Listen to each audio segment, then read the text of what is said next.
નવરાત્રી હવે નજીકના સમયમાં આવી રહી છે।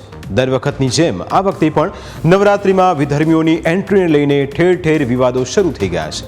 કોઈ કહે છે કે વિધર્મીઓ માતાજીની ભક્તિ કરતા હોય તો તેમને એન્ટ્રી આપવામાં શું વાંધો, અને કોઈ કહે છે કે ગરબામાં વિધર્મીઓને એન્ટ્રી ન આપવી જોઈએ। હવે આ વિવાદમાં જૂનાગઢના મહંત ઇન્દ્ર ભારતી બાપુએ પણ એન્ટ્રી કરી છે। ઇન્દ્ર ભારતી બાપુએ યુવાનોને અપીલ કરતા કહ્યું કે નવરાત્રીમાં દાંડિયા ઓછા રમજો, પણ બહેન દીકરીઓની રક્ષા કરજો।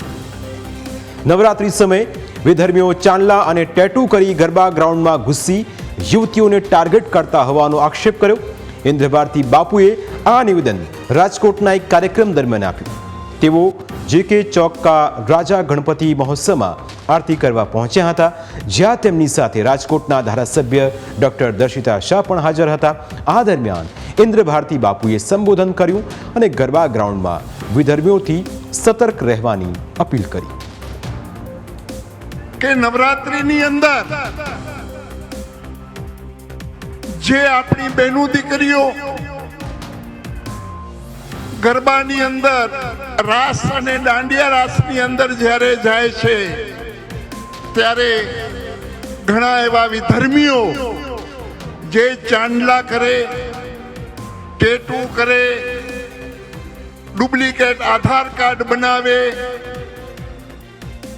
અને આપણી બહેનો દીકરીઓને જે ટાર્ગેટ કરે છે, તો આજે યુવાધન પાસે એક સાધુ તરીકે હું પ્રાર્થના કરું,